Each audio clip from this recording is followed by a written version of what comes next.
Call the meeting to order for this date. Um, I'll start with an invocation, and this is an auspicious time.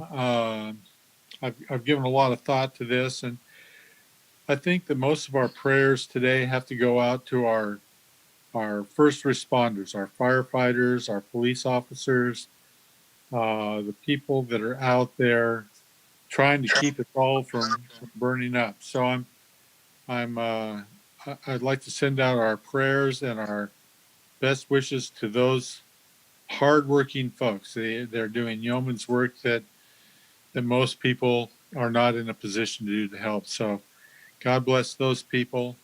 Our planning commission folks tonight and staff. And I would like to say that be safe. Ready to get out, get out. So, and that I will go to the Pledge of Allegiance. I pledge allegiance to the flag of the United States of America and to the republic for which it stands, one nation, under God, indivisible, with liberty and justice for all. Okay, I don't know how we would handle citizen input on non-agenda items. So I'm assuming that there is none. Have the commissioners had a chance to review the minutes of the last meeting? No, I haven't seen them. Okay. Jeff, Michael? I haven't seen him either, John. Okay, then we will table that till the next meeting. Ryan, is there any new business? There is not, but I believe we are still having a technical difficulty because the PowerPoint signals have crossed.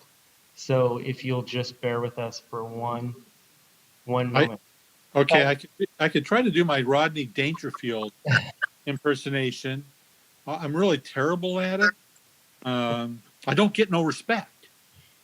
That's about the extent of it, guys. Sorry. Is the commission still seeing the very first slide that says Planning Commission meeting? Yeah, that's all. Yeah. That's Okay. all. So while our team figures that out, so just explain part of the complication is, so one set of technology is recording ourselves for your sake, so we can all hear each other, and then there's a parallel system that's trying to record everything for posterity and YouTube, and so I think our signals are crossed a little bit. So just give us one moment. You have our undivided attention.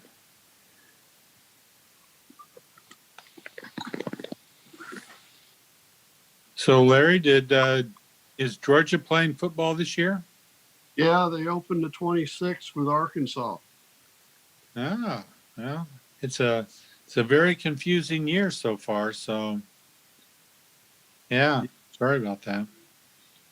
Yeah, well, looking forward to it, even if it is kind of crazy. But it was nice to watch a little bit of college football this weekend. Yeah, college football is the only football that I'm actually watching. Oh, look, we got all kinds of stuff here, Ryan. I can't make heads or tail of it. It's kind of tiny, but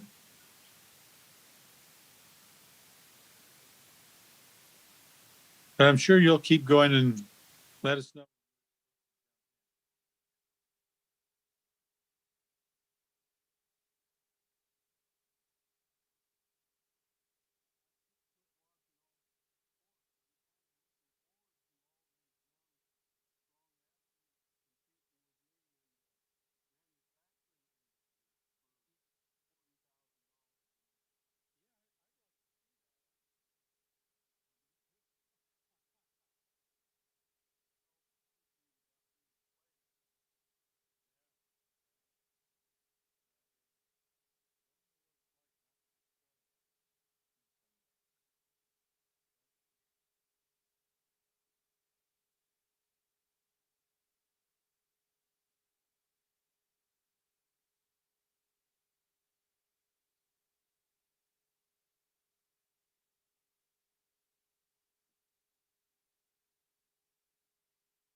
And we are back to the meeting.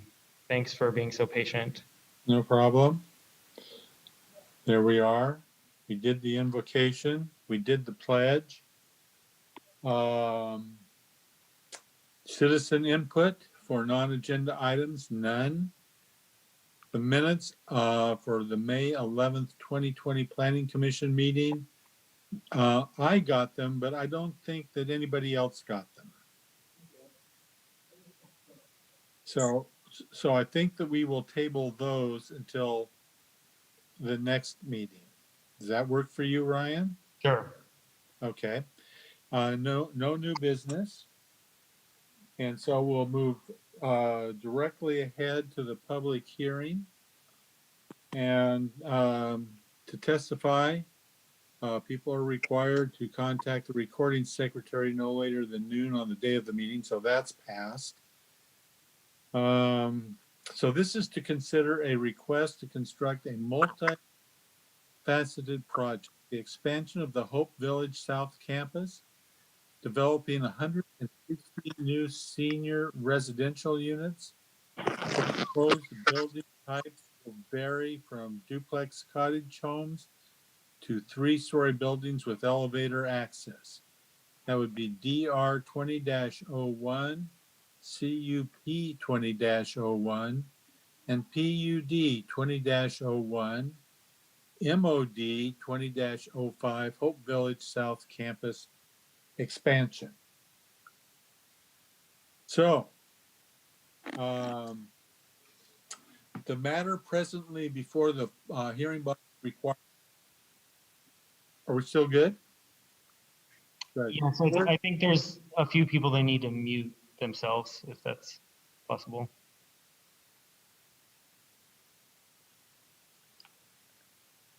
But go ahead, Chair Savior. Okay. The matter presently before the hearing body requires a public hearing. All interested persons shall be heard on the matter. If you wish to testify on any matter, you are first required to contact the recording secretary no later than noon on the day of the Planning Commission meeting to request a Zoom invite to the virtual meeting. For longer presentations, proponents and opponents may buy time from one another. In so doing, those either in favor or opposed may allocate their time to a spokesperson who will represent the entire group. You may be limited by time for your presentation. The applicant will have a total of 15 minutes to speak. The proponents will be allowed 5 minutes each, and the opponents will be allowed 5 minutes each. The applicant will then have 10 minutes for rebuttal. I think that people that are neutral on the matter also have 5 minutes each, although that's not on my hearing format. So all questions must be directed through the chair. Any evidence to be considered must be submitted to the hearing body for public access. All testimony received both for and against shall be summarized by staff and presented briefly to the hearing body during the staff report. Testimony and evidence must be directed toward the applicable review criteria contained in the staff report, the comprehensive plan, or other land use regulations which the person believes to apply to the decision. Failure to raise an issue accompanied by statements or evidence sufficient to afford the decision maker and the parties an opportunity to respond to the issue may preclude an appeal to the Land Use Board of Appeals based on that issue. At this time, I would ask that any member of the hearing body who has a conflict of interest, please indicate the nature and extent of the conflict and whether you intend to participate in or abstain from hearing the present matter. Yeah, this is Commissioner Boatwright. I have nothing to, I will participate. Okay. Michael? I've been staying inside since the last meeting. I shall participate. Good for you. Good for you. Jeff, how about you? No, Mr. Chair, no conflict. And I have no conflict. Also, if any member of the hearing body has had any ex parte contact with anyone prior to this hearing, including a visit to the site, please declare the nature and extent of such contact at this time? Well, I drove by it as I was evacuating. Well, that doesn't count. Okay. Don't let the smoke get in your eyes. Yeah. I think there was a song like that. So I don't think we have any audience. So the the meeting will be conducted as follows. We'll start with the staff report, and then any questions by the commissioners. Then I will open the public hearing for testimony. The applicant, not more than 15 minutes. Proponents, not more than 5 minutes each. Opponents, not more than 5 minutes each. And rebuttal by the applicant, if he feels like it, not more than 10 minutes each. Close the public testimony at that time. Questions, if any, by the hearing body, and then discussion. The decision will be made by the hearing body at the close of the hearing, or the matter will be continued to a date certain in the future. This will be the only notice of that date you will receive. Anybody have any questions? Okay. Orion, let's hear from you. Great. Can everyone hear me okay? Yep. Okay. Yes. Good evening. So tonight I will be summarizing the staff report for this package of applications, which are for the project that is Hope Village South. As always, we like to preface our staff presentations by reiterating that everything that's found in the staff report is meant to be based on the criteria that apply to the project. And this is the long list of the areas or the sections of our municipal code that include criteria that apply to this project. And because it's a complex one that has multiple application types, obviously that's a long list. So existing conditions, the existing Hope Village campus, which I'm sure you're all aware of, is located on the south side of town. It's a 34 acre senior living community with 392 housing units on 10 tax lots, plus a smaller tax lot across First Street that has a later phase that's owned by Hope Village. The existing conditions of the proposed expansion, which is the proposed project, is 14 acres south of the existing campus, and that is on 7 tax lots that are largely undeveloped, primarily vacant. 5 of these are zoned R2, which is high density residential, which are the orange ones on your screen. And then the 2 remaining parcels are zoned commercial residential CR. So this is a aerial photo of the site and its surroundings. You can see the existing Hope Village campuses to the north. You've got subdivisions in varying stages of construction or development to the west and south. This includes Beck Pond and Ivy Ridge Estates. And then in the surrounding vicinity in general is mostly residential. There's some agriculture to the east. And then I will note that this aerial is a little old because the new marquee addition on the Hope Village campus is not shown, and that's on the southeast corner of the existing campus. So this project involved 4 applications: site and design review, because it is a large development project; a conditional use permit, which there's 3 different aspects of the project that require a CUP. It also is a planned unit development, which is a planning mechanism that kind of allows a more holistic way of planning a neighborhood that's often owned by one entity and then kind of has some common spaces or common amenities. The application package did not include a lot line adjustment application. That was based on input the applicant had received from the previous planning director. I do believe this requires a lot line adjustment, but we analyzed that in the staff report, even though there technically wasn't a application received. We're assuming it's part of the planned unit development.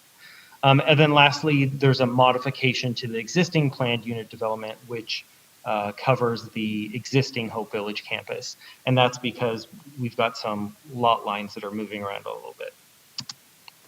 So the proposed project is 160 new units, and this would be a combination of duplex cottages, of which there's 2 types. These are 1 story, and then also a 3-story building product type that has elevators. And then it also includes replatting of the lot lines that are on the existing 7 parcels underneath the site. And these would be intended to match the phasing of how this project is developed. And then lastly, I'll go into this a little bit more in a bit, but the project is using a method of blending density across the entirety of the Hope Village campus to meet density requirements. And then you'll just see this table is the same one that's found in the staff report. It's just showing that there's 36 cottage units and then 124 units in the 3-story product. This is the overall site plan showing the context with the existing Hope Village campus to the north. You can see that there'll be a linkage between the existing section and the new section. And then here's a more zoomed in look. You can see that the western and eastern ends of the project are, and the northwest corner are the larger 3-story buildings. And then the interior and southern edge of the campus expansion would be the cottage units. And so Ivy Ridge Estates, which is across the boundary to the south, those are single family houses. So obviously this is the most context sensitive to that adjacent use, that there would be cottages across the fence. So these are elevations for the duplex cottages. And these are renderings and elevations of the 3-story buildings. And so this is something we'll probably discuss in a little bit, but as you probably read in the staff report, there's we do have a requirement in certain zones that residential buildings can only be 120 feet long max. And depending on how you define this building, that could either meet that or not. You can see in the lower right, it's kind of meant to be 2 large wings and a central community room with a unit above it, and then those 3 elements are connected by breezeways that are enclosed. But when the applicant team speaks, they'll be able to articulate better what this building is like. This is just a snapshot of part of what those buildings would look like, and it just shows what a wing of the building, how it's oriented in relation to the central building that connects the 2 major wings. Obviously, this would be mirrored on the other side. So, as I mentioned, in addition to developing this site, the project applicant is requesting to move some lot lines around. So no new parcels would be created because there's already 7 parcels under this expansion area. So this would go down to 3, as highlighted in this photo. But note that parcel 1 actually is an existing parcel in the existing campus that would be expanded to capture part of the new expansion area. And I realize that's a little complex because it's kind of borrowing into the old campus. But this was done primarily because the 3-story building that the applicant has proposed for that portion of the site wouldn't meet setbacks if it was against the existing property boundary there. So just by moving some lot lines around, they are making sure they're consistent with setbacks. This is the landscape plan for the project, and I'm sure the applicant might have some additional thoughts explaining their overall story for this. So now I'll get into the staff report's analysis of this project. So like I said before, there's a lot of criteria. I'm just going to hit some major points that were noted in the staff report. So consistency with zoning. So 5 of the parcels under this expansion area are zoned R2, which is high density residential. So obviously that zone anticipates this kind of development. And then the CR zone allows this type of development with a CUP, a conditional use permit, and that's part of this package. So if this was all approved, then obviously that would be consistent with zoning. The blending of the 7 parcels and the zoning requirements for the density of those parcels together would not be met by the development specifically for the expansion area. But the applicant is seeking to pool the density requirements of the campus in its entirety. So that's the 10 parcels in the existing campus and then these 7 new ones. Which gives them a minimum number, and then because this project is above that number, then it's consistent if you're using that methodology. As far as the project design goes, as I said before, if conservatively defined, you could argue that the 3-story buildings are longer than the maximum length of 120 feet identified in the R2 zoning regulations. But I will note here that obviously this is a planned unit development, which the whole premise of that is meant to allow creative solutions for a neighborhood that's all being planned at once. And then also the height of the 3-story buildings is just a couple feet taller than allowed in the zone, but that is also allowed, as explained in the staff report, if through the CUP. So with approval of the CUP, then that would be allowed as well. For parking, the project has more than enough parking, so that's not an issue. It's a combination of parking along the inner loop, parking in podiums underneath the 3-story buildings, or on the ground floor of those buildings, and then garages and driveways in the cottage units. Traffic, there would only be 606 overall daily vehicle trips on weekdays, which based on analysis in the traffic report would not trigger any unacceptable levels of service based on our adopted thresholds. And as you might suspect, with a senior project, these types of projects are not generating a ton of peak hour trips because of people's schedules who live there. And then lastly, this project, like the last one I brought to you a few weeks ago, also has a planned roundabout adjacent to it. This would be on South Ivy, and this is a project of the city's that will be done later.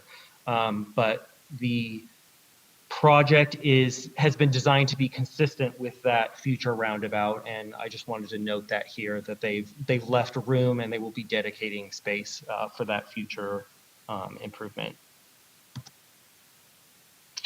The correspondence received was 4 agency comment letters, and these were the typical asks for coordination and then outlining the public improvement conditions of approval from the city engineer. So no big surprises there. And then we had one public comment from someone who is supportive of the project and thought it was an appropriate use of the land. So as always, planning staff has identified some conditions of approval for this project. Many of those are standard conditions of approval, either having to do with the public improvements, the half-street improvements on the 2 streets, fir and ivy. Conditions having to do with the lot line adjustments, and then refiling a new plat for those lot lines. Like I said before, half street improvements, those are covered by the conditions of approval. Also the roundabout. And then there's conditions relating to access at the southeast corner, because based on the number of units that will be built, that would be built on this project site, that would be phased at a certain point.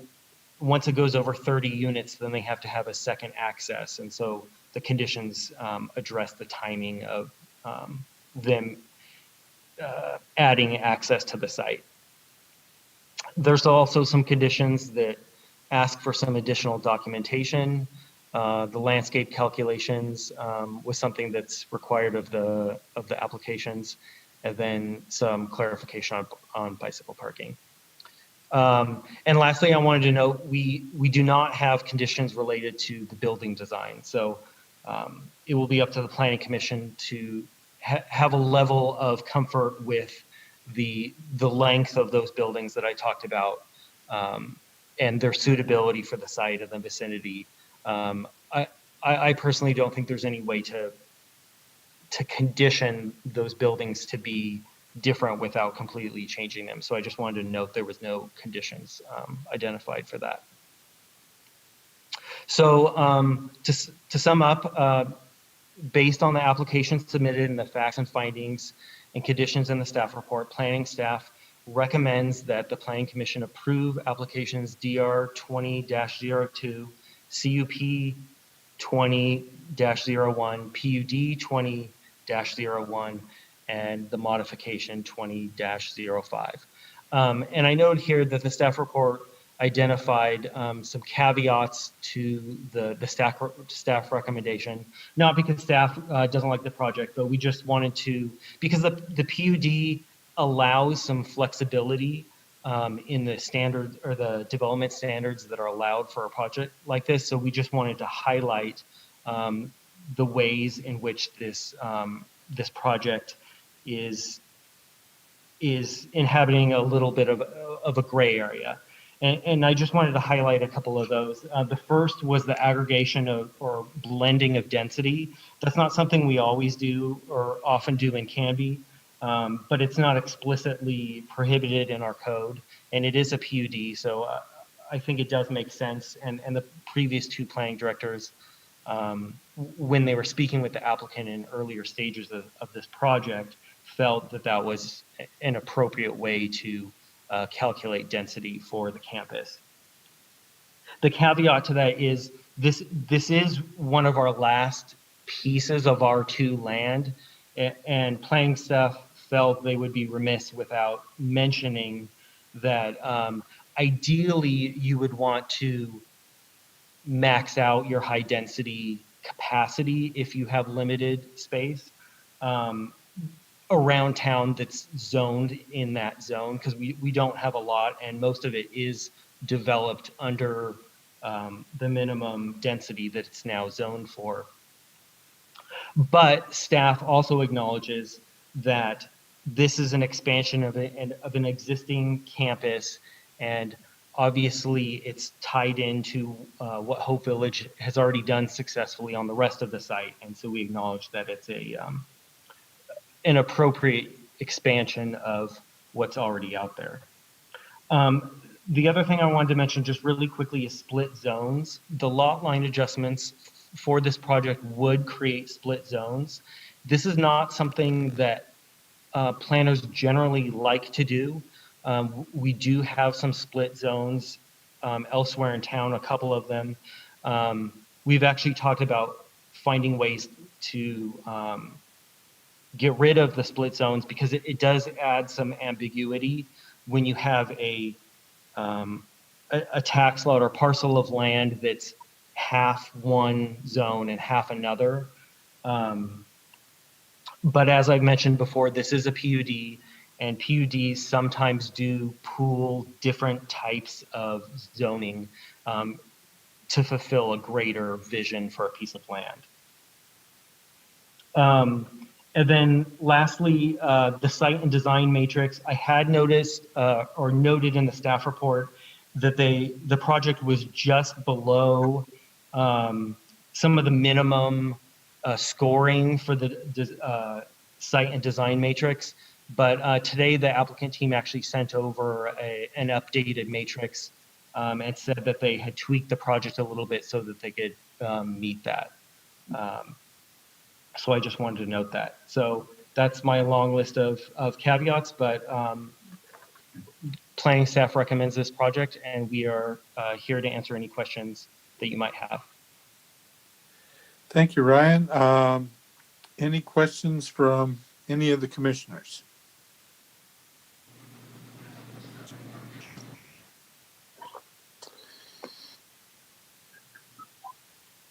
Jeff, do you have any questions? Okay. I have a question. Yes, this is Jeff. I also have a question too. I had my hand raised on the Zoom screen, but I can't tell. But if you have a question, just identify yourself and we'll move somebody, forward. I think I heard somebody else had a question. I'll let them go first. Was that you, Michael, that had a question? Yes, Chair. My question has to do with how heavily would this project in its entirety be impacted if for some reason the city, I mean, there were some concerns about the lowness of the sewer service on the far side of the property from the center of town, and that they are to a degree contingent on the city building a sewage pumping station or lifting station there.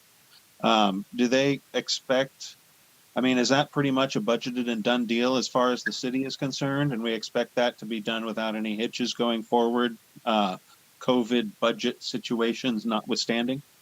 Yes, that is my understanding. The city engineer and our public works team have reviewed this project, and they did not identify any problems serving the project. Thank you.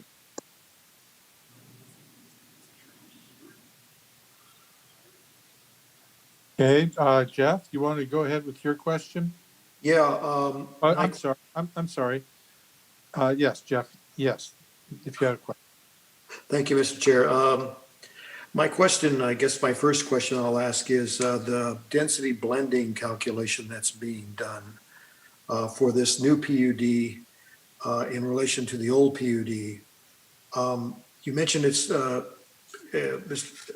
mentioned it's not prohibited by code. Has it ever been done before?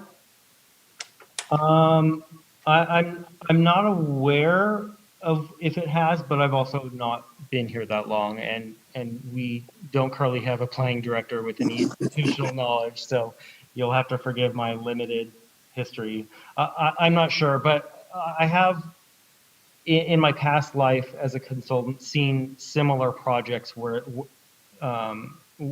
other projects did something similar. And that happens when you're doing something like a PUD, where you're kind of looking at a collection of parcels, not as individual projects, but as a greater project that are sharing parking and sharing amenities, and especially in a case like this where it is one ownership. So I guess my question about the blending is we're really not blending the calculation within this PUD. We're saying that we want to blend the calculation between this PUD and a previous PUD that's already complete. And that's what's troubling me here. right, but the blending is taking into account the current zoning for all the land underneath the existing campus and the land underneath the proposed expansion. So it's, I think it's a mechanism the blending is being used to waste R2 land in the city. And as you said, we have a limited supply. I'm not sure I'm buying the argument that this blending, if we were blending within the PUD to come up with a number, in other words, there was different zones within this 14 acres and we were blending it there, I could see the argument for a blended calculation. But to take this PUD and try to blend it with a PUD that's already done, to me is not blending. It's trying to look backwards and I just, that in context with the losing this R2 land to what is effectively R1.5, to me is very troubling. Right. I, sorry to interject, but I should have mentioned it is a difference of 16 units. So it isn't a huge change, but I do understand what you're saying. Does that answer your question satisfactorily, Jeff? Yes. Okay. Michael, do you have any other questions? Well, I mean, I would just like to mention that, you know, the people who work here are going to be the kind of people who would live in R2 land. And as one of our overarching issues is with traffic flow, by getting rid of that R2 land, we're kind of eliminating the possibility of a lot of their employees from living in town, which, you know, increases traffic. But, you know, I'm not sure that's something that really can be dealt with in the context of this particular project, but I think it would be something that would be worth revisiting, because I think if we want to limit traffic, and that seems to be a recurring thing, we need to be careful of making sure that we don't make everyone who works here drive here. Good point. Thank you. Larry, do you have any questions? No, but I can tell you the pump station has been under construction for a while. Looks like they've gotten a long ways down the road on it. Okay. And I have no questions. So if there are no other questions from the commissioners to the staff, we'll move to the applicant for his portion of this presentation.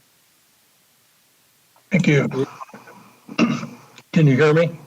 Yes. Good evening. My name is Craig Gingrich, and I'm the Executive Director of Hope Village. Our address is 1535 South Ivy. And on behalf of the board, I want to extend our appreciation to the City of Canby, Commission and Council. We've enjoyed working with you for the last over 20 years and want to continue that going forward. 2020 is a crazy year. Tonight we get to present something we feel is positive. Hope Village has an opportunity to expand our mission and our footprint in Canby. We're in an expanding market between Salem and Portland, and as boomers retire, Hope Village welcomes the opportunity to serve these folks. We believe Hope Village to be good for Canby, and we make great neighbors. We have a very limited impact on traffic and on public schools, and we tend to have a positive impact on the crime rate. As stated already, the existing 34-acre campus includes 238 independent living homes, 100 of which are affordable housing apartments. For the higher acuity senior services, Marquee offers on our campus 80 assisted living units, 50 nursing and rehab, and just recently 24, I've added 24 memory care. We have recently added these 14 acres to the south end of our campus and are planning 160 new independent living homes over the period of 8 years. So the plan is to build those in 4 phases of approximately 40 over 8-year period. I would like to introduce our team that can answer your questions going forward. Bob Price, our senior planner, Pat Sissel, Sissel Engineering, Peter Bear, Pinnacle Architecture, Frank Howard, HV Link, our Hope Village Landscape and Facilities Director. We're open to your questions, and thank you for considering our plan. Thank you very much. Any questions from a commissioner? We'll start with Jeff. Commissioner Mills. No questions at this time. Okay. Mr. Boatwright, do you have any questions?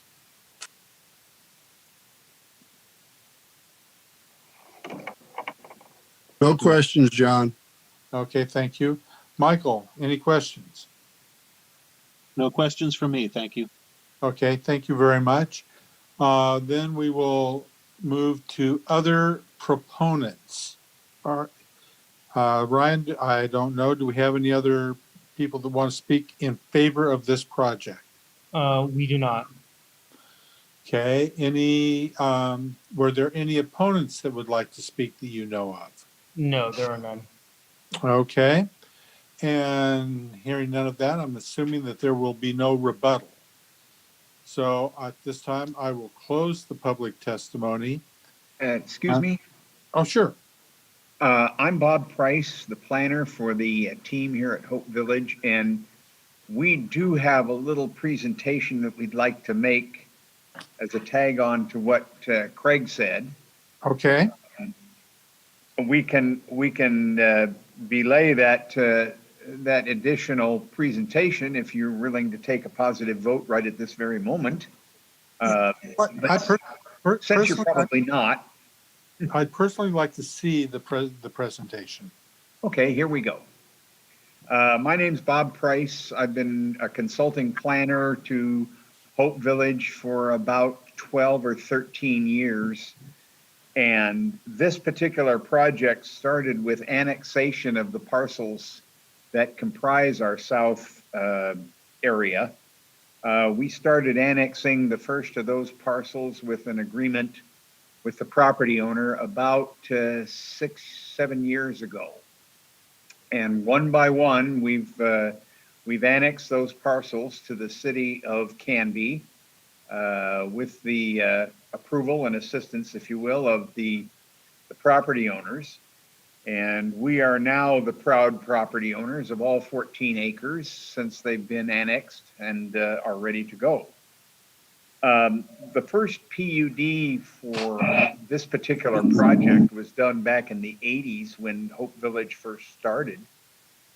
And we left a bunch of units on the table.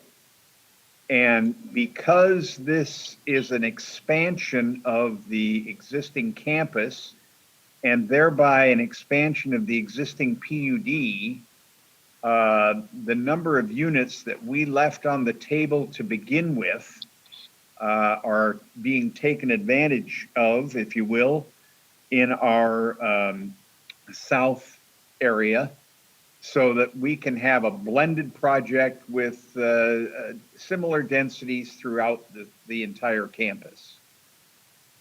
So Hope Village owns the properties. Hope Village is doing all the development. There's no other bodies involved, if you will. So this PUD and the blending, if you will, of the housing units in terms of density is all at the behest of Hope Village. Nobody else is involved in that.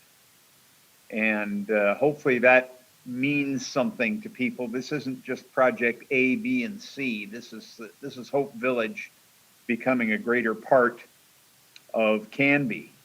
And quite frankly, it struck me during this process that I think that Hope Village could be a candidate in Canby for its own zone that applies only to Hope Village, and the zone would be built for Hope Village. And I think Ryan probably has some awareness of what I'm talking about here as a professional planner, where we just, we're trying to do things for the benefit not only of Hope Village, but of Canby as well. Ryan's noted on page 5 of the staff report how those units have come about. We should have about 176 units on this south area, but we're only planning 160 because some of the density will spill over, if you will, from those that we left on the table for the existing PUD. In terms of the lot line adjustment process, that's something that we've had a little bit of difficulty kind of getting squared away We had extensive discussions with both Brian and Sandy about it. Pat, I think, has a good handle on how we will do these lot line adjustments and so on, or a replat or whatever we do. And if necessary, Pat can address that a little later on. We have submitted the landscape calculation form, which in condition 33 says we need to submit the landscape calculation form. Well, that was done in the last few days. And bicycle parking, Peter Bear, our architect, who will talk following me, he has done some tweaking of the design, the site plan, and he has bicycles or availability for bicycle parking throughout the entire project. So those two are done. And the table 16.21.070, we originally did a calculation on that to see what we would come up with, and we submitted it. We ran it by your previous planning directors, and they were comfortable with it. But when Ryan took a look at it, he didn't necessarily agree with our scoring. So we had our entire team, not just your planner, but the entire team individually reviewed that. And so we put together kind of a group scoring of that. And I think it's a little bit different than Ryan's scoring. We used an architect, we used a civil engineer, we used a planner, we used a facilities manager, facilities director, and landscape designer. So we've all come up with a calculation for that table, and we have the required number of points in all categories and throughout the entire form. This is kind of a special project, and I think at this point what I'll do in the consideration of time is ask our architect, Peter Bear from Pinnacle Architecture, to talk a little bit about the design of those 3-story hybrid buildings. So Peter, if you'd like to jump in and take over and talk about the hybrid buildings and any other design issues, have at it, please. Good evening. Thank you for taking the time to hear our request, and I'll try and not take too long in going over this. But the hybrid buildings are a way to get the density of that we need, as well as the size and the massing of those buildings are complementary actually to what's already done on Hope Village. Now we know we have a requirement of 120 feet. It is what it is as 120 feet for a higher density. We have a limit of that, but on a lower density, we don't have that limit. So it's a little, sort of like being shoeboxed in. But if you look at the site plan that we have, can you pull up that site plan we were showing earlier right there? As far as the footprint, you can't quite see it here. Maybe the aerial photo would show better. The massing and the scale of these larger buildings are actually in keeping with the massing of the scale we already have at Hope Village. Right to the north, we have 2-story apartment complexes, which are much larger than 120 feet. Some of these are 300 and some feet long. The Marquee elder care facility is 600 feet long, and the new memory care, which is right next to our property line at the would be the northeast corner, which you're looking at of our proposed addition. That was recently constructed, and that's over 120 feet. So the scale and the massing match what's at Hope Village. And what we also tried to do is we tried to break up these designs so there's 3 compartments, so they actually look like 3 buildings when you look at them. It's a little hard to tell in those renderings, but we could even build one wing of these projects, and then as you can see in the phasing, then we can come back and build the other wing. So we're trying to be very conscious of the neighborhood, of the existing massing. We're using the same materials and finishes. to have everything blend together. We've pulled back from the property lines. Part of that is height, but it also allows some working better with the neighbors. You notice to the south property, we have some of our smaller duplexes there, and we pulled bigger buildings further away. We have a street between the two. So we're being very conscious of the neighborhood. To the west, with the new subdivisions coming in, again, we've pulled back. The street's fairly wide. So in trying to be good neighbors as well as keeping with the context of Hope Village, we think this is a good match, and we think that it will work well for the whole community.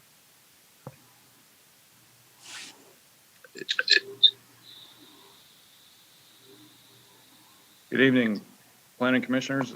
Pat Sissel with Sissel Engineering, and I just want to speak to the public improvements and the on-site improvements related to utilities and infrastructure.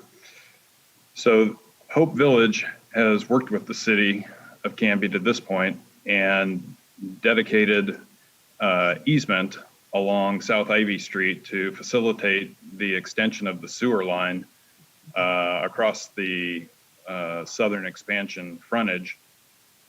And that expansion of the sewer line is what the new pump station will be pumping into.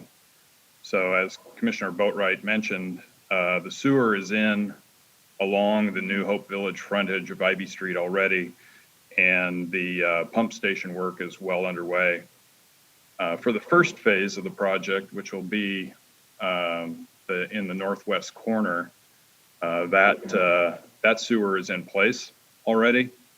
For later phases, and specifically the western and central part of the site, that sewer will be draining west towards Spur and will be draining down to the pump station facility. But those facilities, the pump station isn't needed for the first two phases of the project. So with the first phase of the expansion area, again, it's the area south of Marquee and in the northeast corner of the site. And the plan would be to improve the Ivy Street frontage along the where the new building is placed, including with new water main and sidewalk, curb, street widening, street lighting, and with that phase, access would come from the existing campus with a new roadway built into the site. With phase two, which would be the hybrid building in the southeast corner of the site, the Ivy Street frontage improvements would be completed, and the southwest 18th Avenue improvements would be completed at that same time. And as was noted by Ryan, we're giving a large dedication in that corner of the Ivy 18th Avenue intersection to facilitate future construction of a roundabout at that intersection. The roundabout can't be completed today as there's not enough right-of-way on the east side of Ivy to build such a intersection. And then with phase three, the hybrid building along South Fir would be constructed. And at that time, curb, planter strip, sidewalk, street lighting, street trees would be installed along the First Street frontage of the site, completing all the improvements along Fir. At that same time, internally, we would construct a fire truck access between the phase 3 hybrid building along Fir and the phase 4 hybrid building, which is along our northern line of the expansion area. So that's just kind of a summary of the improvements. And I just wanted to touch on the lot line adjustment that was mentioned by Ryan and Bob. The purpose of the lot line adjustment or the replat is, as was mentioned, there's currently 7 parcels on the property, and there isn't the need for 7, but when you're doing land development, sometimes you have a need for financing purposes to have some flexibility by having more than 1 lot. And that's what Hope is trying to allow for, is some flexibility for their financing for development of this site. And the purpose of dividing it into 3 parcels was, again, to allow for that flexibility, to eliminate or consolidate 4 of the lots away and end up with a remainder of 3, while also meeting the setbacks.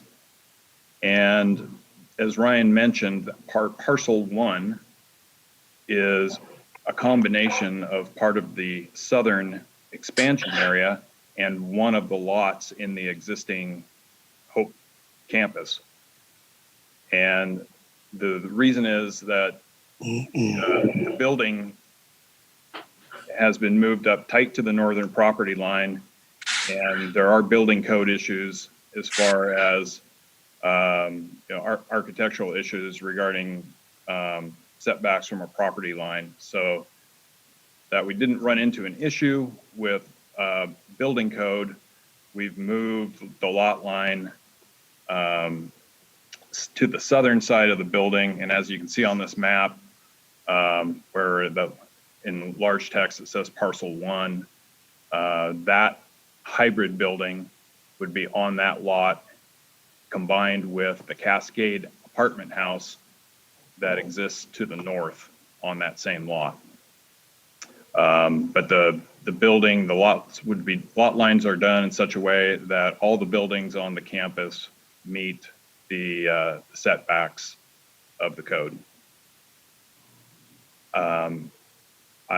That's all I have. I'm going to turn it over to Bob Price real quick, and just to wrap up our presentation. Thank you.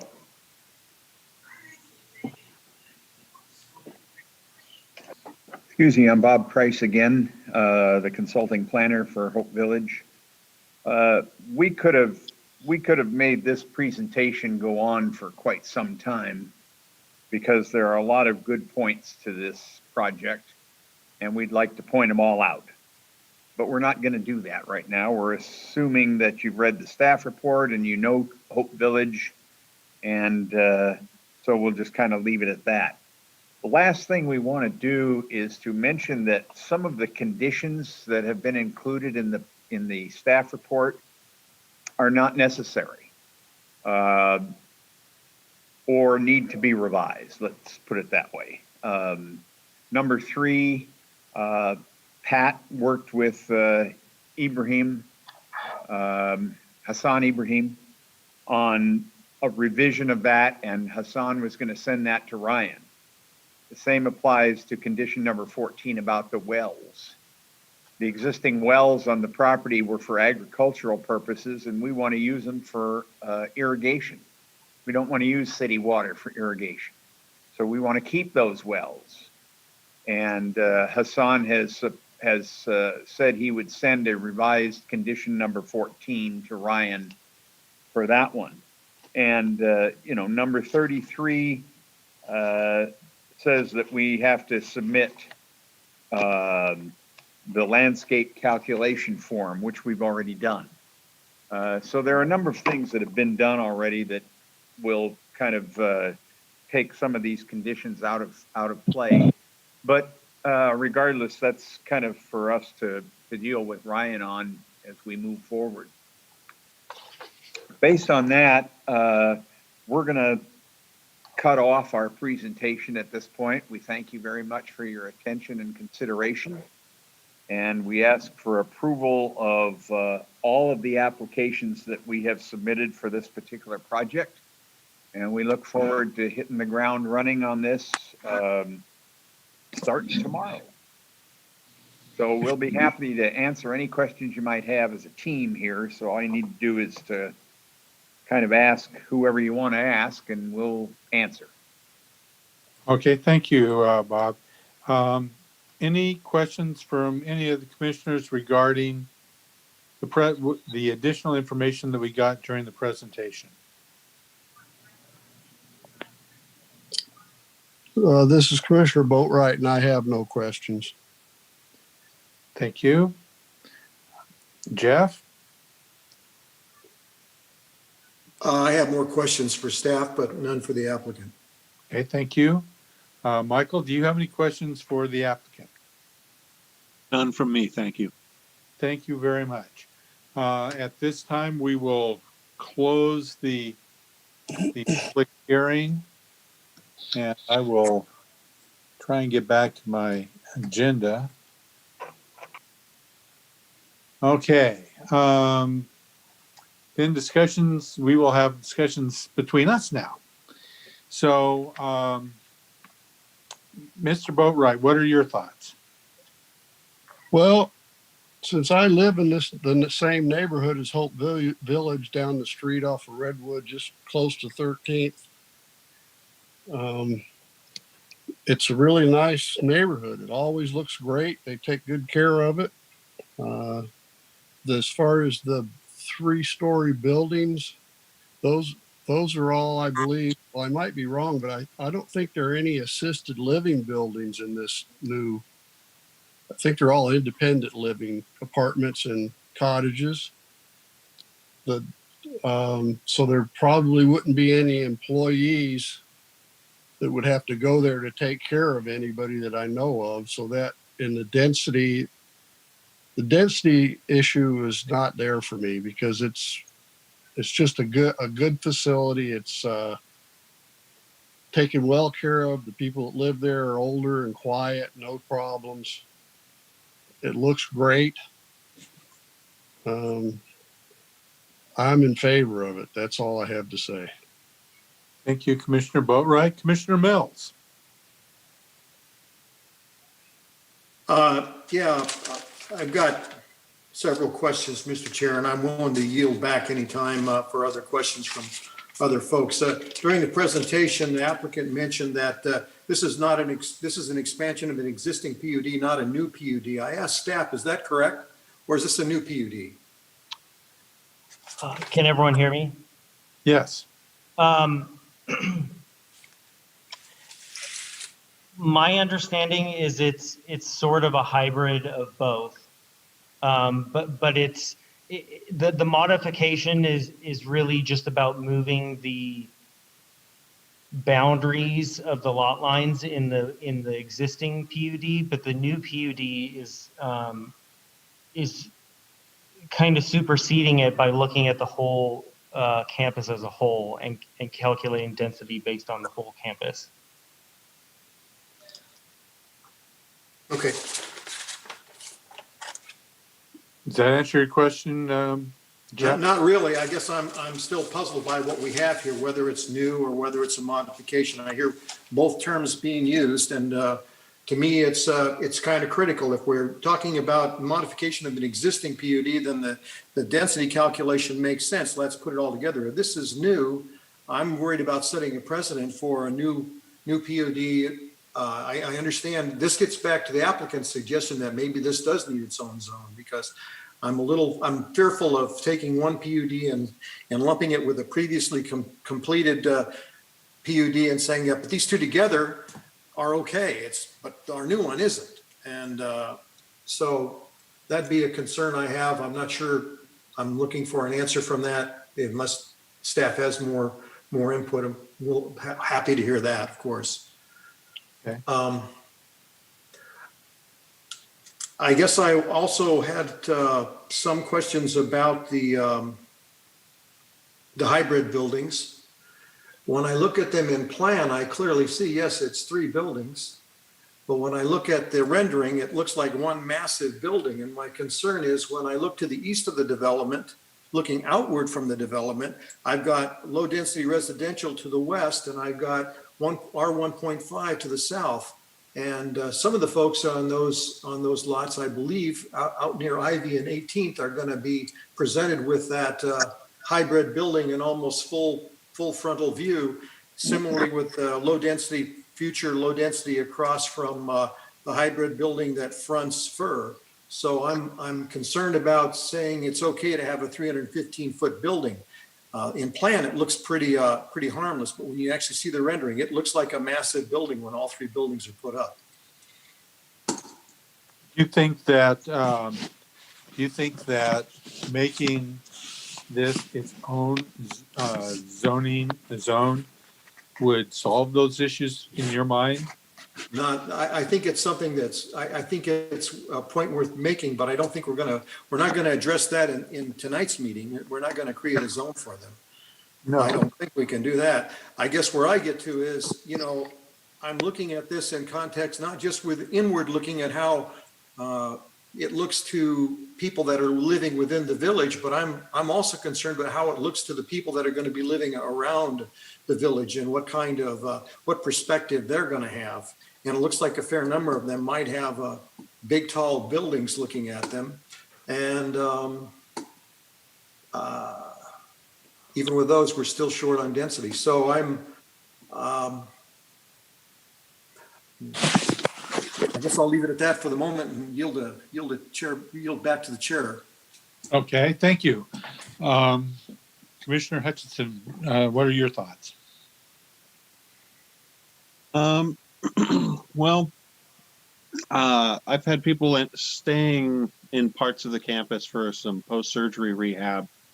And while I was visiting them, one of the things that I liked about it was the fact that community members went through. There were kids on bicycles and joggers and such that went through the campus, and they seemed to fit right in there. And I feel fairly confident that that'll be the attitude of the facility as a whole when it's completed. Speaking to the rendering, that was one of the things I was kind of looking at it. When you're looking at it flat on the long side, it looks awfully massive, but I have a feeling that the breezeways that you walk through will be open windows all the way through. And so you'll have light coming through there where you might not with the rest of the building. And so I think it'll kind of easily identify those as separate. And the other is when you're looking at it, like say from the opposite side of Ivy Street, you're kind of looking at the ends of those structures, where it has a more interesting, zigzagging profile and with more room for landscaping in there, as opposed to when you're looking at it flat on as like you might be if you were standing in the middle of the development. And so I really don't think that bothers me so much. Ivy's kind of a major street. And as all the other development seems to be coming on later, and I'm not sure that it's something that we need to be necessarily worried about at this point. I don't think these tall structures are going to be an unwelcome surprise to anyone who sees them, at least in the short term. I tend to, and one other thing, I quite like the covered parking that's built into the structure as part of one of the major floors. That always warms my heart when I see off-street parking that's built into the structure. So. I like that as well. I think it cuts down on a bunch of the space that needs to be taken up by non-permeable surfaces. So I plan to vote in favor of the project. Thank you. Hope Village, in my mind, has always been an extremely good neighbor, part of the community. Their facility is well maintained. I'm not so concerned about the three-story aspect of it. I agree with Michael that the breezeways are going to make it very attractive and not give you this monolithic Eastern European pre-Soviet Union look. I too intend to vote in favor of this project. I do have a concern that there were some issues that came from Hassan Ibrahim to Jeff that were not. I'm not sure whether they were addressed properly in the packet of information, the packet that we received. Ryan, what's the story on that? Those were emails that went back and forth late this afternoon. So I was in meetings. So I didn't prepare anything based on my cursory review of them. It did appear that Hassan agreed with what the applicant was talking about. So I'm not concerned by it, but I can't speak. I don't have the emails in front of me. Okay, which of course leaves the commissioners. We have a lot of information here, and Right. um, so my thinking, I wish we did have that information. Right. And that's one of the hazards of things happening at the last minute. But I do think you could amend those conditions to say or otherwise to the satisfaction of the city engineer or something to that effect, which leaves a window for the applicant and the city engineer to do what I believe they've done this afternoon, which is to clarify what's required of the project in those two specific instances. Okay, do any other commissioners have some thoughts on that? My thought is as long as that satisfies the applicant, I have no problem uh, adding that condition. I think it was 3, 14, and 33, that it would be up to the city engineer and the applicant to come to some kind of agreement on those if they object to those conclusions now. But I don't know about the rest of you. The sorry to interject. Condition number 33 is having to do with the landscape requirements. And I do know the applicant has submitted more items, and we did just get a new.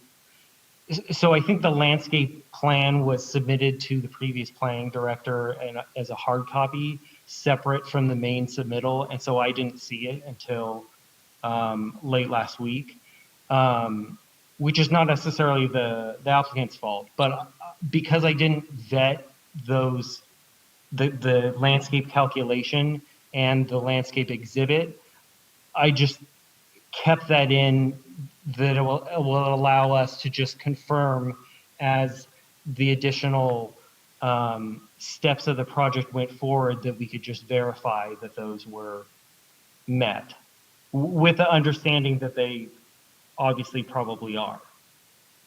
But just I added that because I was not able to completely vet those two items when the staff report was assembled. Okay. Well, this is Commissioner Boatwright again.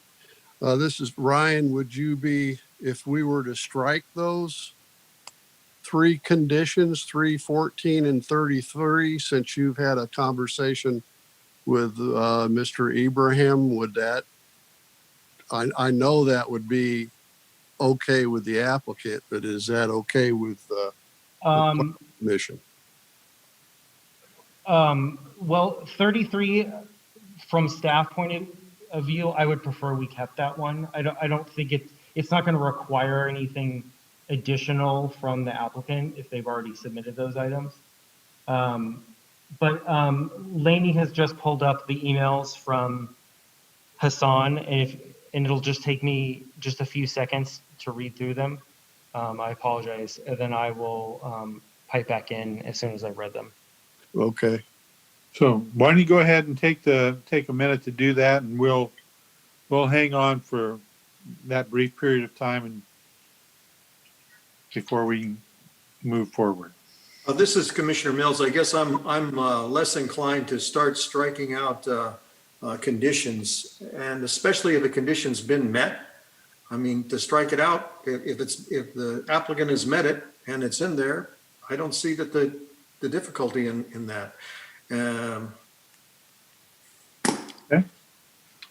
This is Bob Price. Can I plug in something here? Yes, please do. Okay, I'm not a lawyer, I'm not your legal counsel or anything else, but I've seen this done before, and perhaps Ryan has as well. The conditions are held for 1 month for a review by staff and applicant, where they can be refined a little bit. But the approval is given to the project. In other words, you take your vote tonight, yay or nay, yes, we approve it. But we want staff to come back to us at the next planning commission meeting or in 30 days. And we want a review of those conditions. So then you don't get into talking about each of those individual conditions tonight. The applicant and the staff kind of work those out and then bring them back to you and say, okay, here are the old conditions. And here's how we've refined them or revised them to be the new conditions. And then you just simply approve those new conditions without changing the overall yes or no approval from tonight. And I think that can be done legally because I've seen it done before. Thank you. Right, but Thank you, Bob. Any thoughts on that from any of the commissioners on that idea?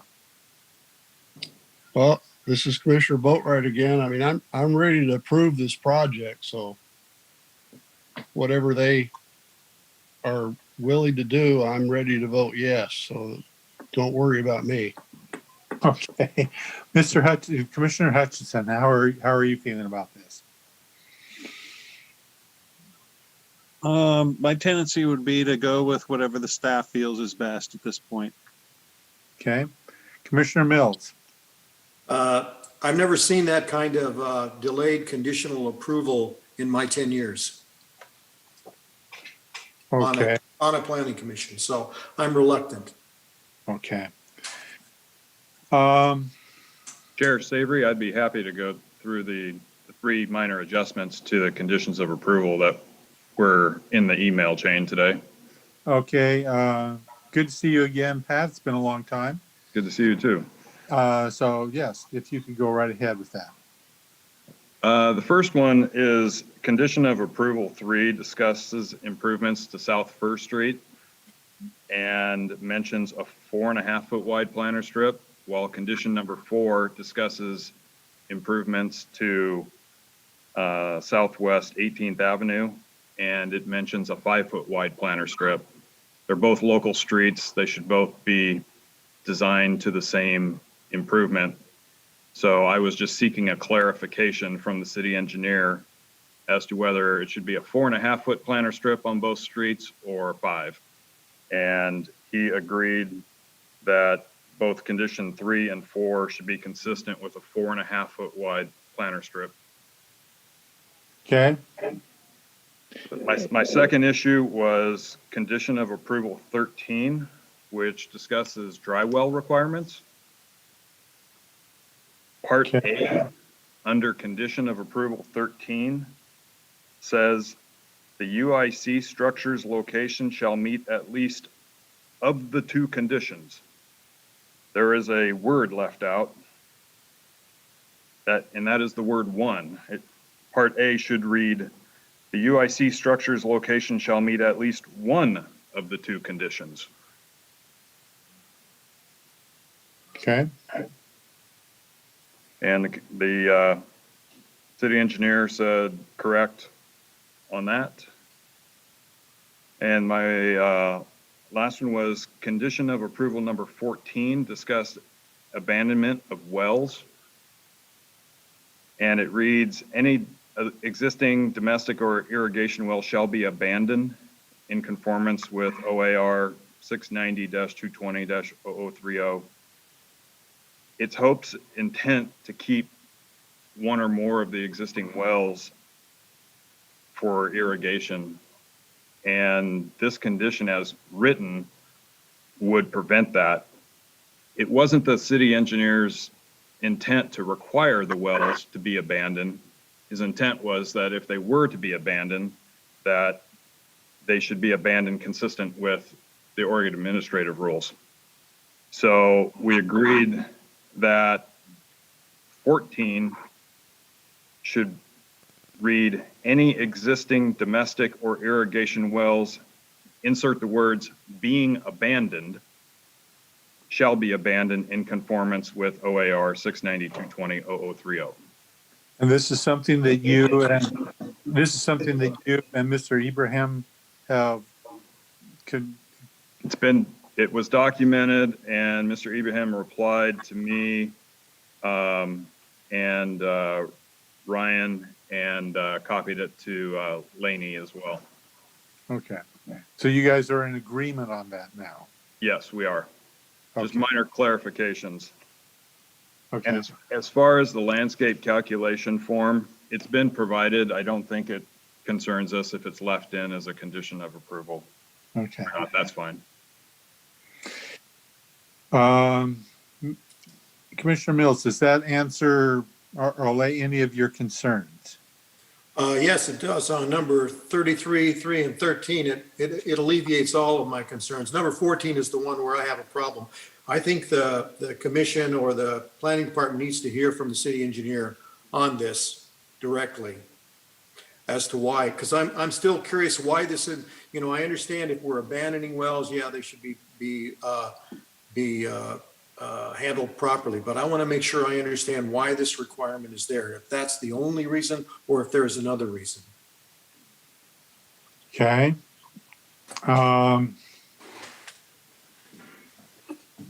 Okay, so Ryan, you will need to get to satisfy Commissioner Mills, and I think it's important that we do, get with Mr. Ibrahim on that issue. But I would be in favor of moving ahead with approval of this project as long as that is done. So Ryan, is that something that you can do fairly quickly? You mean amend the condition? Number 14, it sounds to me like 3, 13, and 33 have all been negotiated to everybody's satisfaction. Number 14, there's Commissioner Mills has, and rightly so, has some questions about that. And I think that we need to resolve that issue, but I don't know that that necessarily.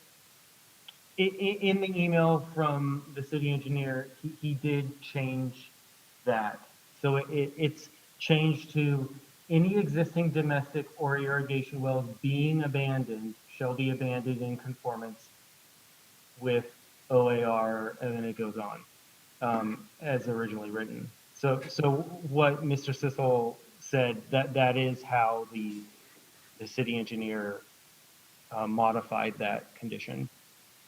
So to put This, so to put it in layman's terms, the Hope Village folks will be able to use some of those wells for irrigation. Is that if they feel that is a good thing for them? Not using city water, you know, that's takes stress that's a off. big deal. Yeah, it is. I guess I'm still concerned here because I've seen several PUDs come through in my short time here on the Canby Planning Commission, and this has always been a condition of approval, and now it's suddenly not. To me, this is a policy change, and I'm very reluctant to just take that and make a policy change here for the sake of getting an agreement on this. I'm quite uncomfortable with that. What if condition 14 stayed as written, but at the end it said, if an alternative arrangement for irrigation wells is proposed, that arrangement shall meet the satisfaction of the city engineer.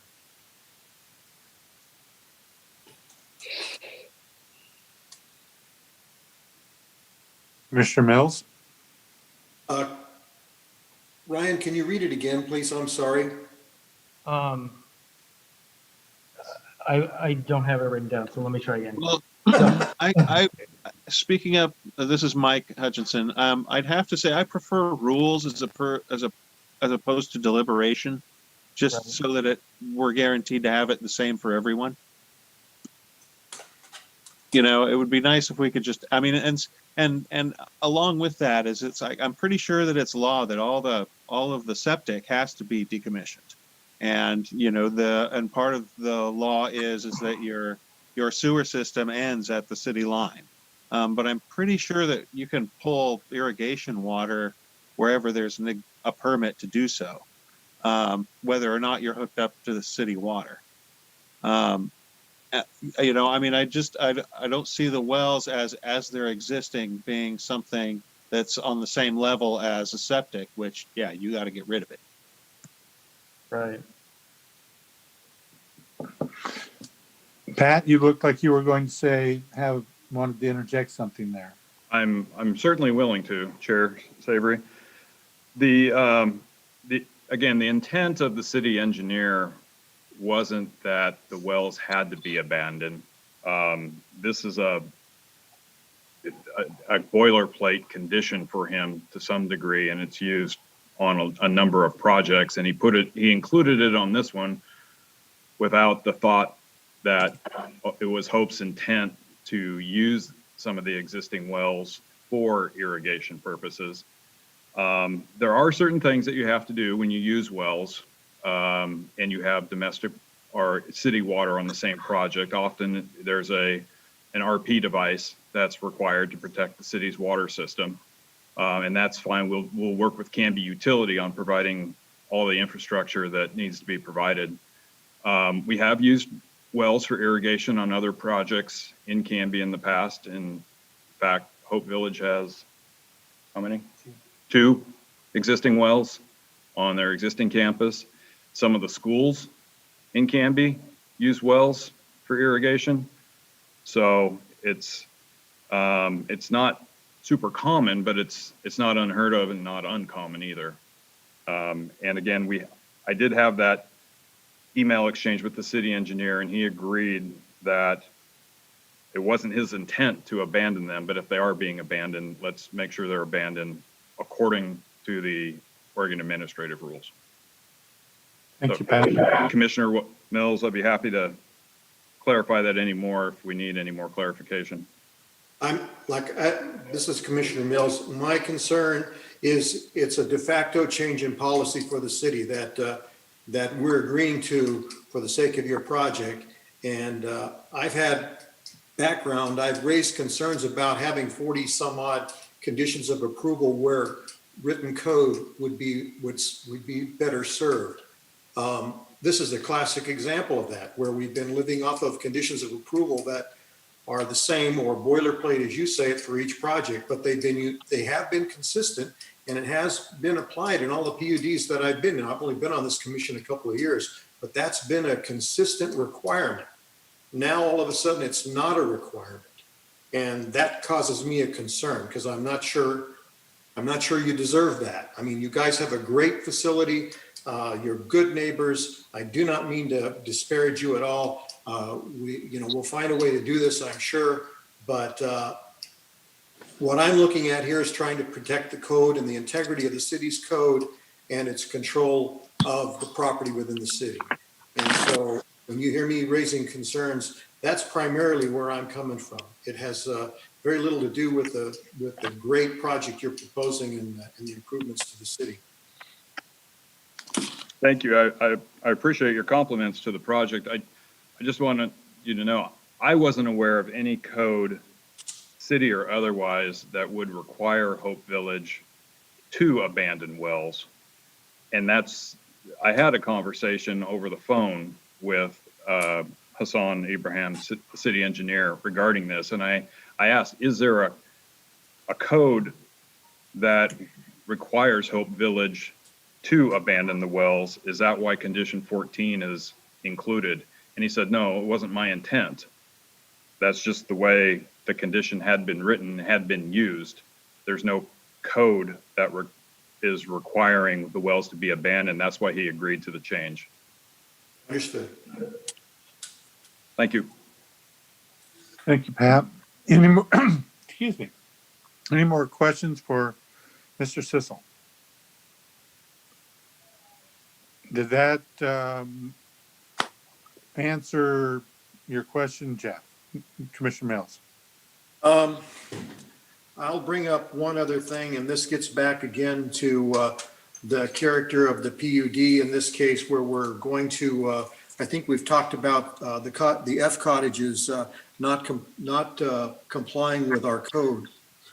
And that we're basically, and I'm looking to staff as I say this, I believe there's a discussion that they could be treated like flag lots in this case because they're all internal to the development. And I'm not sure I buy that. I worry about the precedent that sets for other PUDs where, well, all of the houses look inside on this and there's nothing that you can see from the outside, therefore we can have snout houses. And once again, I'm worried about setting precedent that we don't intend to set. Thank you. Ryan, do you you want to have some insight into that, what Commissioner Mills just stated? I mean, what Commissioner Mills said is correct.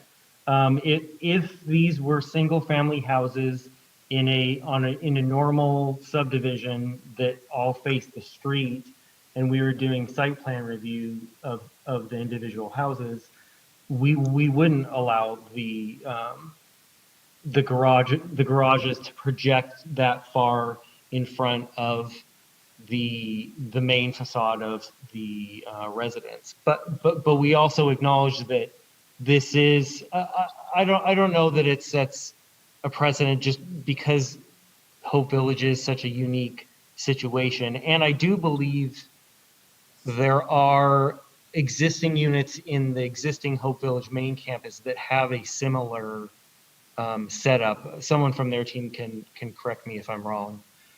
So I imagine, I don't speak for the project, but I imagine they were trying to fit the character and style of some of the units in the existing campus.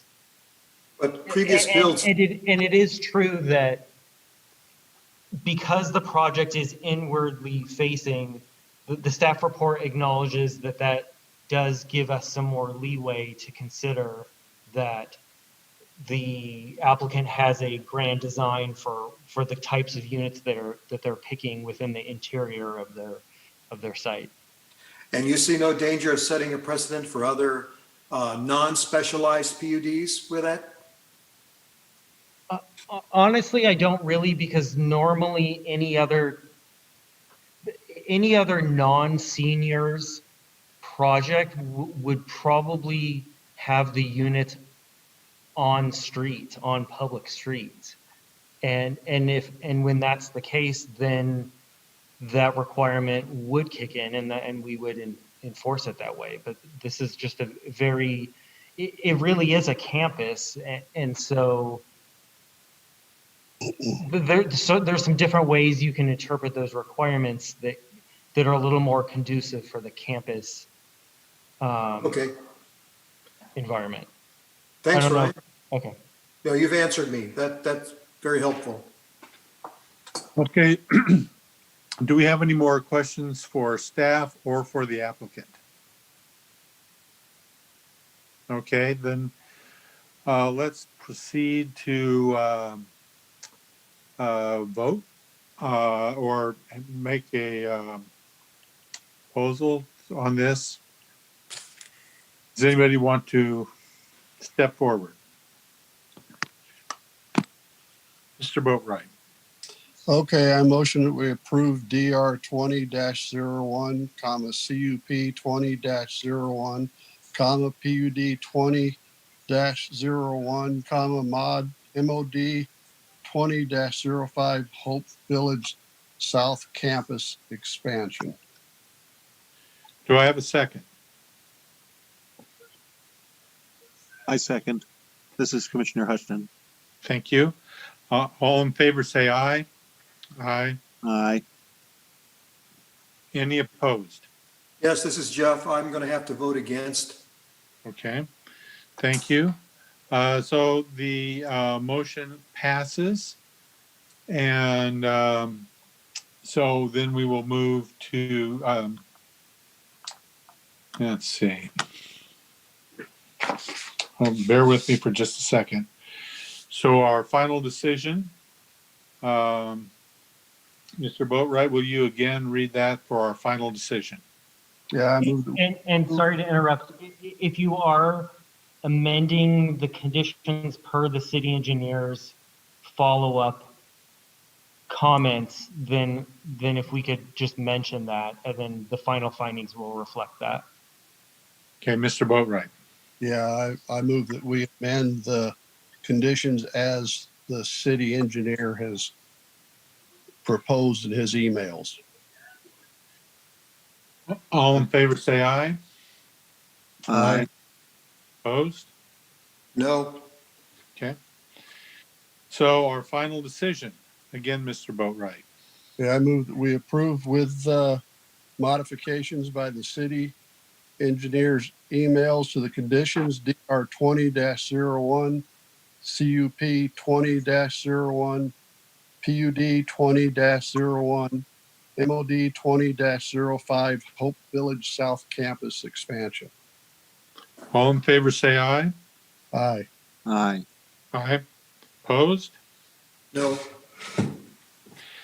Motion passes, and thank you for that. So we'll move on to items of interest from the planning staff. So I see on there, there's a joint work session Wednesday, September 16th, the day after tomorrow, That is correct. for the proposed code amendments for telecommunications facility. You want to tell us a little bit about that and what we need to do to get involved on that? Is that Yes. again be on the similar platform that we have right now? Yes, it will be. And Erica, our associate planner, will be presenting some draft language. The packet also includes a memo giving a little bit of background on this issue, and it's reflective of the joint sessions that we had before, where we talked about the need to amend our code to address new types of telecommunications facilities.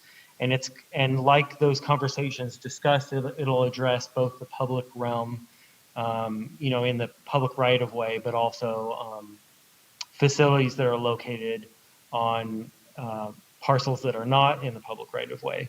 And so that session will not be us trying to get you guys to adopt it. It will just be showing you the draft language for discussion.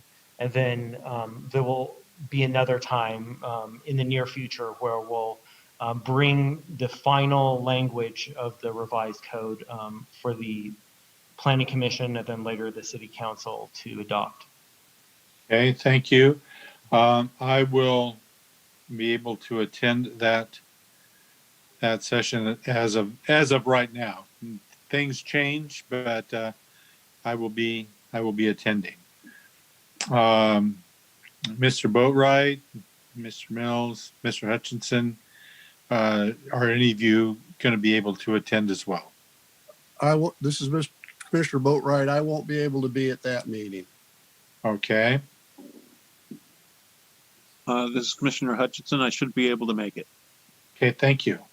this Commissioner Mills, I should be able to make it also. And I guess I had a question for staff. Are you going to want to or be able to share that draft language with us before the meeting, or are you going to?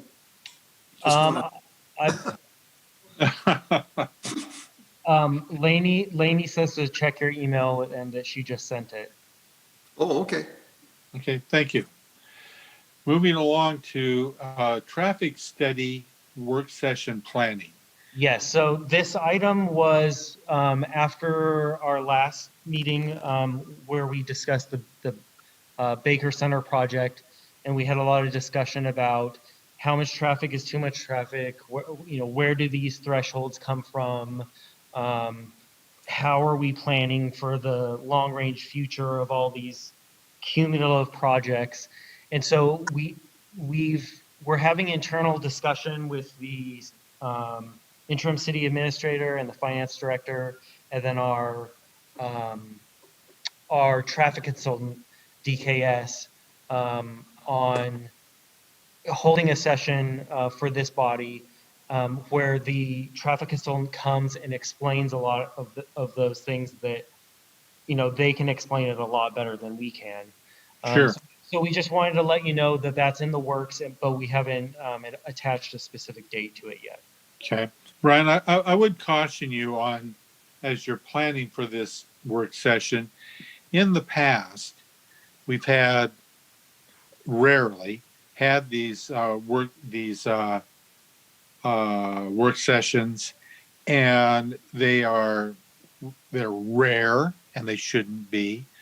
They are limited in time because they're generally crammed into an hour period of time before the city council meets, which is hardly giving, I think it gives extremely short shrift to probably the key issue, the most important issue that we have before us for future growth. And so I would encourage you to bear in mind that this is important. We want to have an in-depth discussion and not just a cursory, uh, um, kind of flyby on it. And I think that there should be planning for follow-up um, work sessions on this very topic. Mr. Boatwright and I have already expressed our feelings on how critical this is. I think that other commissioners feel the same way that we do. And so bear in mind that this can't be like work sessions in the past where it's I won't say lip service. I think that people take it seriously, but there's very, very, very little follow-up on this, that meaningful follow-up. So I think that this has to be an ongoing discussion. Sure. Mr. Chair, this is Commissioner Mills.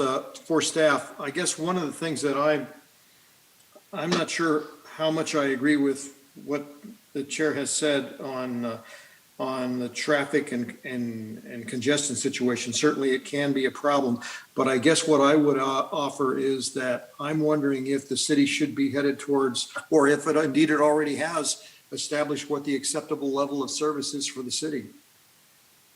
You know, cities where I've worked before, they have levels of service that they've decided to live with. And I'm not telling you we should live with what they did, but I think a level of service is something that's an accepted criteria for what's going on at an intersection or a group of intersections. And it's widely understood and well-defined. Right. And, Well, we do have thresholds, and that's what our traffic subconsultant uses when they determine if an intersection is going to quote unquote fail or not. And so that's, you know, their conclusions don't come out of nowhere. They do use those thresholds, but the thresholds, you know, even for someone like me who is a planner, they are complicated. no, And they don't always jive with what your feeling is as a driver.